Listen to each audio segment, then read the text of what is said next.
Dan pemirsa, jelang sidang ketiga kasus dugaan penistaan agama Gubernur nonaktif DKI Jakarta Basuki Cahayapurnama atau Ahok ini mengaku siap menjalani proses persidangan. Ya, Ahok berharap kebenaran dapat terungkap dalam sidang ini. Sementara calon Gubernur Sandiaga Uno menyatakan momentum Natal menjadi momentum bagi warga Jakarta untuk menghormati perbedaan dalam aksi nyata, bukan hanya melalui simbol-simbol belaka. Gubernur nonaktif DKI Jakarta, Basuki Cahayapurnama atau Ahok, akan kembali menjalani persidangan kasus dugaan penistaan agama Selasa esok. Ahok berharap hakim dapat bertindak profesional dalam mengungkap kebenaran kasus tersebut. Ahok menyatakan harapannya usai menjalani ibadat kebaktian Natal di Gereja Kristus Yesus, Pluit, Jakarta Utara kemarin. Ahok juga berharap majelis hakim dapat bertindak secara adil dan profesional dalam mengungkap kebenaran di balik kasus tersebut, sehingga masyarakat dapat mengetahui duduk persoalan sebenarnya dan melihat kasus dugaan penistaan agama secara utuh dan jelas. Oh ya, ini ada checklistnya.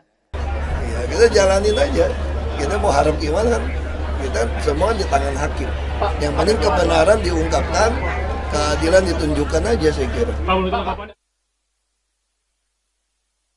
Sementara itu, di sela padatnya waktu kampanye, calon wakil gubernur DKI Jakarta Sandiaga Uno menyempatkan diri melakukan olahraga favoritnya, berlari.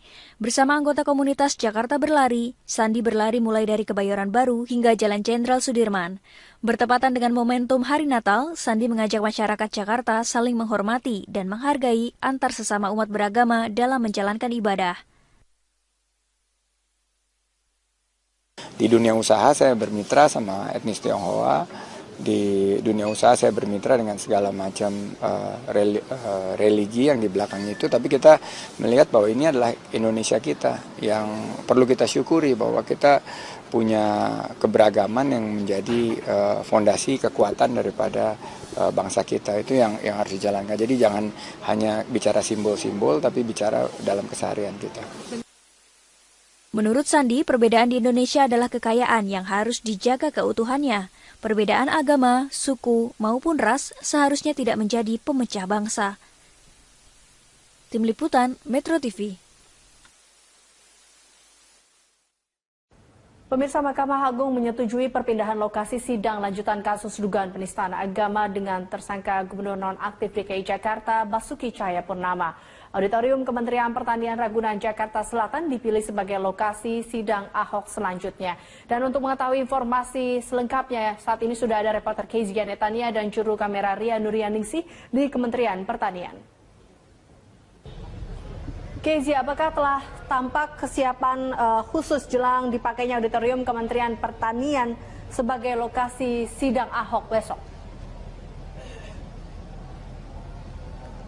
Ya, selamat siang Elisa. Memang benar sekali, ini sempat terdengar kabar bahwa adanya pemindahan lokasi sidang ketiga dari kasus dugaan penistaan agama yang dilakukan oleh Basuki Cahayapurnama dari gedung XPN Jakpus di kawasan Gajah Mada ke Auditorium Kementan. Selain itu juga memang surat keputusan dari Mahkamah Agung sudah keluar atas permintaan kepolisian untuk memindahkan lokasi. Akan tetapi hingga pagi tadi, sejak pagi kami memantau di kawasan Auditorium Kementan, di sini belum tampak adanya persiapan yang terlalu signifikan. Hanya tadi kami memang sempat melihat bahwa ada dua unit metal detector yang diantarkan ke depan Auditorium Kementan.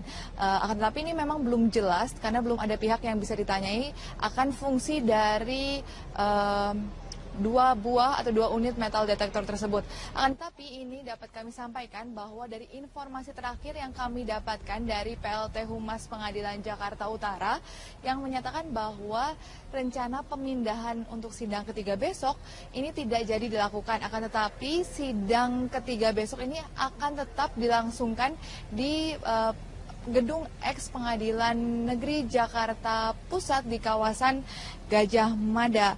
Dan kami juga mendengar bahwa sidang dengan agenda mendengarkan keputusan sela tersebut akan dilangsungkan tetap di sana. Akan tetapi jika nanti pada hasilnya majelis hakim memutuskan bahwa eksepsi dari terdakwa Basuki Cahayapurnama ditolak, kemudian sidang harus dilanjutkan, maka barulah sidang keempat atau sidang selanjutnya 3 Januari mendatang rencananya baru akan digelar di Auditorium Kementerian Pertanian di kawasan Ragunan, Jakarta Selatan ini. Elisa.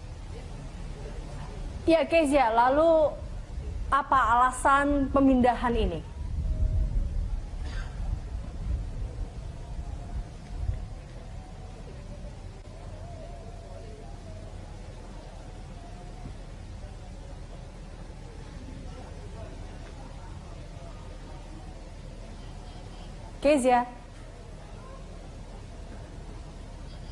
Kezia, apa alasan pemindahan ini, Kezia? Ya, Elisa, mungkin saya agak kurang dapat mendengar suara Anda, tetapi saya dapat jabarkan sedikit alasan adanya pemindahan atau rencana pemindahan dari gedung ex Pengadilan Negeri Jakarta Pusat di kawasan Gajah Mada ke Auditorium Kementerian Pertanian ini. Di sini memang telah dilakukan survei oleh pihak kepolisian, dan dari pantauan kami juga sejak kami datang ke sini memang ada beberapa hal yang di sini lebih baik dibandingkan dari gedung ex PN Jakpus di Gajah Mada, yaitu salah satunya terkait dengan kapasitas. Di gedung di belakang saya ini direncanakan atau diprediksi dapat memuat kurang lebih 200 orang yang ada di dalam satu ruang sidang. Sedangkan di gedung XPN Jakpus di Gajah Mada ini hanya dapat memuat sekitar 80 orang. Selain itu juga kapasitas parkir atau lahan terbuka di kawasan Kementerian Pertanian ini sangat lapang atau sangat luas. Ini diklaim dapat menampung sekitar 2.000 mobil atau 2.000 kendaraan yang dapat parkir di sini. Hal ini sangat, kapasitas yang besar ini sangat penting disediakan oleh pihak pengadilan, mengingat setiap kali 2 kali sidang sebelumnya banyak sekali masyarakat yang ingin datang untuk menyaksikan sidang Basuki Cahayapurnama secara langsung. Selain itu, dalam 2 kali sidang sebelumnya juga seperti yang kita ketahui bahwa sangat banyak masyarakat juga yang datang untuk berdemo di kawasan berlangsungnya sidang Basuki Cahayapurnama. Dan kami juga informasi bahwa di kawasan Kementerian Pertanian ini ada lahan atau lapangan terbuka yang dapat ditaruh 2 buah helikopter. Mungkin ini juga dapat menjadi alasan mengapa kepolisian memindahkan lokasi dari Pengadilan Jakarta Pusat ke kawasan Kementerian Pertanian. Sidang lanjutan kasus dugaan penodaan agama dengan terdakwa Gubernur DKI Jakarta nonaktif Basuki Cahayapurnama atau Ahok kembali dilanjutkan pada Selasa 20 Desember 2016 di Pengadilan Negeri Jakarta Utara. Agenda sidang adalah mendengarkan tanggapan jaksa penuntut umum JPU atas nota keberatan eksepsi yang disampaikan Ahok.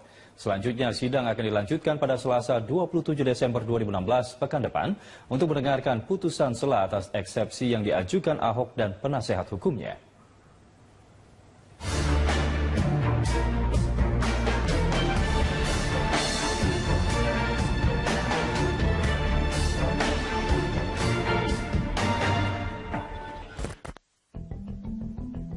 Sidang kasus dugaan penistaan agama yang disangkakan kepada Gubernur DKI Jakarta nonaktif Basuki Cahayapurnama alias Ahok kembali digelar pada Selasa 20 Desember 2016. Persidangan sempat terkendala ketika salah seorang pengacara Ahok meminta agar sidang ditunda pada hari lain, lantaran ada pengacara yang tidak hadir dalam persidangan. Alasan itu kemudian ditolak oleh majelis hakim. Di sidang kedua itu, jaksa penuntut umum menilai Ahok telah melakukan penodaan terhadap agama serta menghina para ulama dan umat Islam.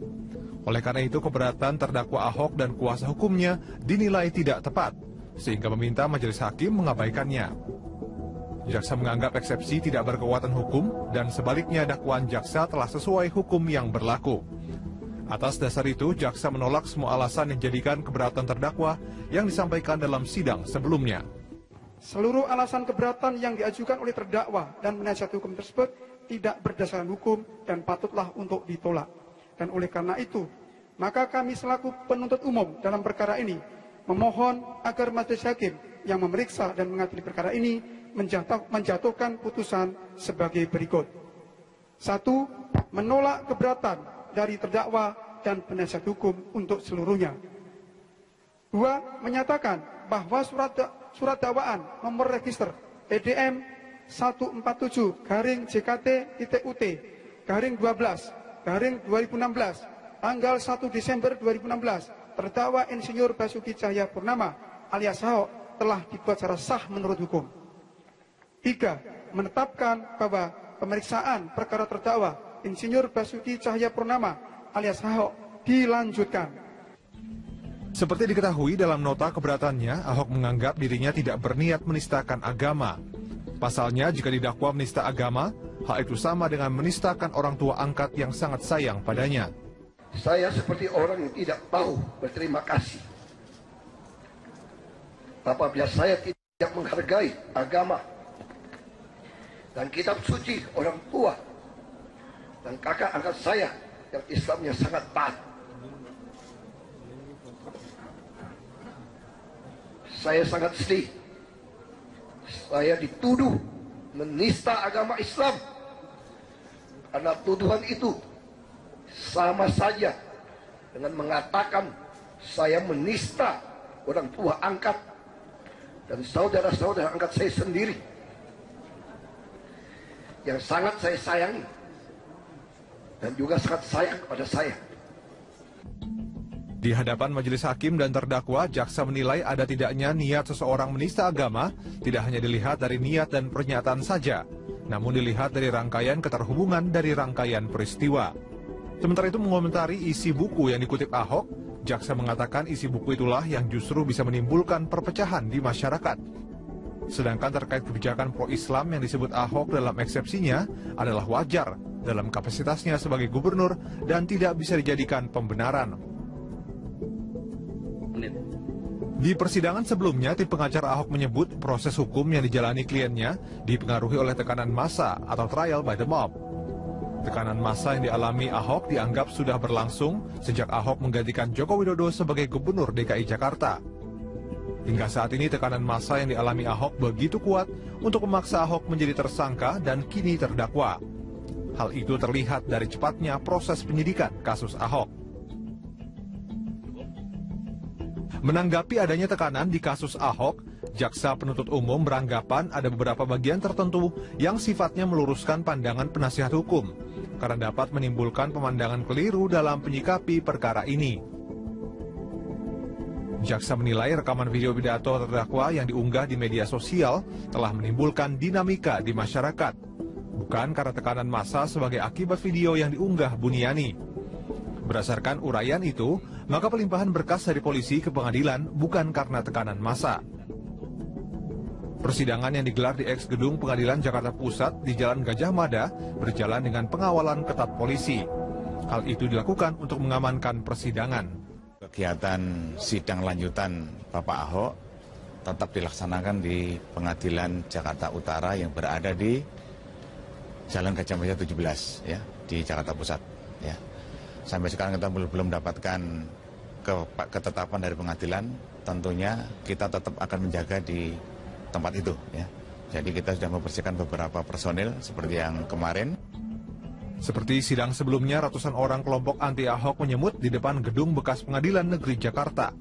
Dalam waktu bersamaan, muncul pula kelompok pendukung Ahok yang menggelar aksi tidak jauh dari kerumunan massa anti Ahok. Di depan gedung persidangan, kedua belah pihak, baik yang mendukung Ahok maupun yang menginginkan Ahok dipenjara, akhirnya mampu menahan diri, sehingga aksi tidak berubah anarkistis.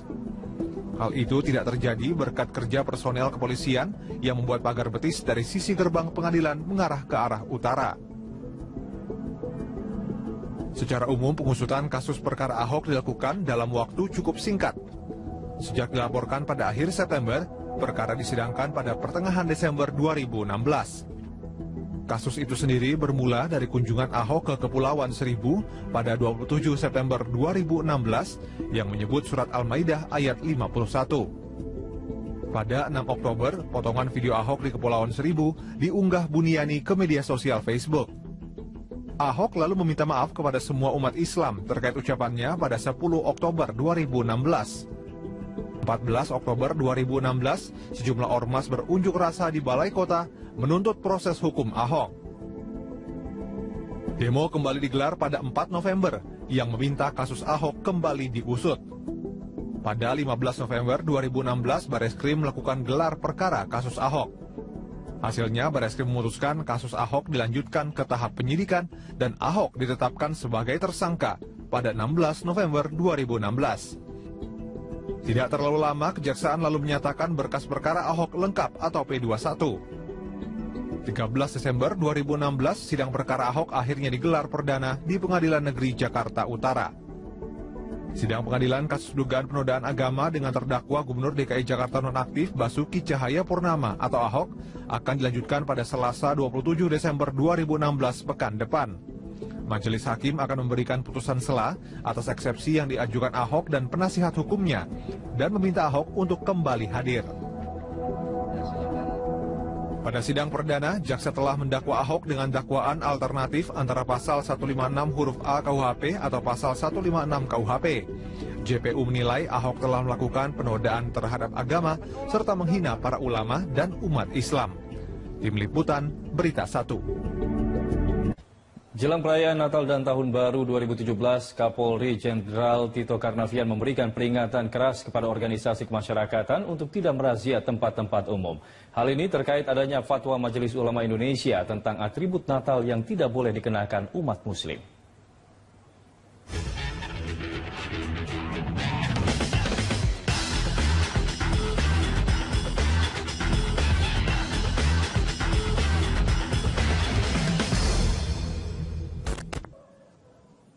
Polri memastikan tidak akan menolerir tindakan organisasi masyarakat yang melakukan sweeping jelang perayaan Natal dan Tahun Baru. Apalagi setelah terbitnya fatwa Majelis Ulama Indonesia tentang atribut Natal. Beberapa waktu terakhir, banyak ormas teridentifikasi main hakim sendiri dengan melakukan sweeping atribut keagamaan seiring keluarnya fatwa MUI. Padahal fatwa bukan hukum positif, sehingga tidak boleh dipaksakan dengan kekerasan. Selanjutnya, Polri tidak akan ragu menerapkan pasal pidana kepada ormas yang enggan dibubarkan ketika menggelar razia. Menghadapi situasi ini, saya sudah perintahkan kepada jajaran saya, kalau ada sweeping yang menggunakan yang melaksanakannya dengan cara-cara anarkis, tangkap dan proses, karena itu pelanggaran hukum. Selain siap menindak tegas ormas anarkistis, pimpinan Polri juga telah menegur Kapolda yang mengirim edaran untuk membatasi atribut keagamaan karena fatwa MUI. Sebelumnya, puluhan anggota ormas melakukan sosialisasi dan sweeping di sejumlah pusat perbelanjaan terkait fatwa MUI mengenai penggunaan atribut keagamaan. Fatwa MUI nomor 56 tahun 2016 yang dikeluarkan 14 Desember 2016 menyebutkan pengharaman terhadap penggunaan atribut non-muslim bagi karyawan muslim terkait perayaan Natal. Ajakan penggunaan atribut keagamaan non-muslim juga masuk dalam kategori Natal. Aksi sweeping ormas salah satunya dilakukan di Surabaya, Jawa Timur pada Minggu 18 Desember 2016. Aksi ormas di Surabaya itu didampingi 20 polisi dari Satbara, Dalmas, dan Brimob Polda Jatim. Sweeping yang dilakukan ormas ini dianggap bisa menimbulkan keresahan. Menghindari hal-hal yang tidak diinginkan, pimpinan Polri langsung berkoordinasi dengan MUI agar saat mengeluarkan fatwa juga mempertimbangkan kebinekaan Indonesia. Upaya itu dilakukan Kapolri Jenderal Tito Karnavian dengan mengundang Ketua Majelis Ulama Indonesia Ma'ruf Amin ke kediamannya. Dalam pertemuan itu, MUI menjelaskan fatwa haram terkait pelarangan warga muslim mengenakan atribut non-muslim semata-mata demi melindungi umat Islam. Bahwa Majelis Ulama telah mengeluarkan fatwa nomor 56 tentang penggunaan atribut non-muslim bagi orang Islam yang dinyatakan oleh Majelis Ulama sebagai dihukumi haram. Ya. Fatwa ini keluar karena banyaknya tuntutan dan desakan. Sebenarnya sudah lama sekali ini, ya, karena adanya menurut laporan itu tekanan, paksaan dari pemilik mall atau hotel atau perusahaan-perusahaan, sehingga umat Islam memakai atribut-atribut non-muslim. Polri sendiri memastikan tidak akan menolerir tindakan ormas yang melakukan sweeping jelang perayaan Natal dan Tahun Baru. Saya sudah menyampaikan kepada jajaran saya dari kepolisian, yang pertama agar bertindak tegas bila terjadi upaya sweeping, apalagi dengan pelanggaran hukum, aksi anarkis, pengrusakan, pemukulan, dan lain. Seperti terjadi dalam kasus di Sulu. Saya sudah perintahkan kepada Kapolda Jawa Tengah untuk membentuk tim dan lakukan langkah-langkah hukum secara tegas untuk menjamin rasa aman masyarakat. Senada dengan Kapolri, Presiden Joko Widodo memerintahkan aparat penegak hukum tegas terhadap organisasi masyarakat yang melawan hukum, termasuk ormas-ormas yang meresahkan masyarakat. Hal itu disampaikan Presiden Jokowi melalui akun Twitternya. Sementara itu, Wakil Presiden Yusuf Kala menegaskan agar organisasi kemasyarakatan tidak melakukan sweeping atribut Natal karena hal itu menyalahi aturan yang berlaku. Jika harus melakukan sweeping, hal itu hanya dilakukan oleh aparat penegak hukum, bukan ormas. Aturan itu kan tidak bisa dilaksanakan oleh ormas. Aturan agama selalu untuk diri sendiri, untuk diri sendiri. Ya, penegakan hukumnya dosa neraka, bukan penegakan hukumnya harus di sweeping. Fatwa MUI merupakan larangan bagi umat Islam menggunakan atribut non-muslim dan larangan bagi yang memaksa karyawannya yang muslim menggunakan atribut dengan ancaman dipecat. Fatwa MUI itu berupa imbauan dan tidak termasuk hukum positif serta bersifat tidak mengikat. Adapun yang dimaksud atribut dalam fatwa itu adalah benda atau pakaian yang melekat pada tubuh, misalnya topi Sinterklas, pohon Natal dan pernak-pernik di luar pakaian. Oleh karena itu, pemerintah meminta kelompok masyarakat atau ormas untuk tidak melakukan sweeping kepada pihak yang meminta karyawan atau masyarakat yang menggunakan atribut Natal, agar tidak menimbulkan keresahan di masyarakat. Apa yang dimaksud dengan sweeping ini harus jelas dulu, karena istilah sweeping ini kan punya pengertian yang beragam. Tapi kalau yang dimaksudkan itu adalah semacam upaya paksa dengan dibarengi ancaman misalnya, atau bahkan dengan dibarengi tindakan kekerasan, maka hal seperti itu hanya bisa dilakukan oleh aparat penegak hukum kita. Karena mereka bisa melakukan seperti itu atas dasar hukum, atas perintah hukum, karena kita adalah negara hukum. Maka dengan lain perkataan, selain aparat penegak hukum, tentu tidak pada tempatnya untuk melakukan semacam upaya paksa yang diiringi dengan ancaman atau diiringi dengan tindakan kekerasan itu. Maraknya aksi sweeping mencerminkan sikap intoleransi.